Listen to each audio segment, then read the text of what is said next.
Hello বন্ধুরা, এই যে একটা ভিডিও দিতেছি, ভিডিওটা দেখেন।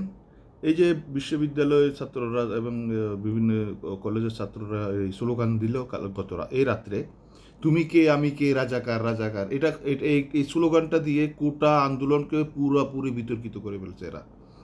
এই স্লোগান মোটেই কাম্য ছিল না। এখন দেখেন আপনারা, এখন আপনারা বিচার করেন এই কোটা আন্দোলন এখন কতটুকু যাবে। আমার মনে হয় না এটা তো মুক্ত উপরে পড়বে এখন। এই স্লোগানটা মোটেই কাম্য ছিল না। এটা ষড়যন্ত্র হয়ে গেছে, এখন এর ভিতরে রাজনীতি ঢুকে গেছে। এখন আর এটা নিয়ে আর কোনো সামনে মনে হয় না সামনে এইটা আর কোনো অগ্রসর হবে। অলরেডি বিতর্কিত হয়ে গেছে কোটা আন্দোলন। দেখেন আপনারা, আমি ভিডিওটা আপনাদেরকে দিতেছি, আপনারা দেখেন।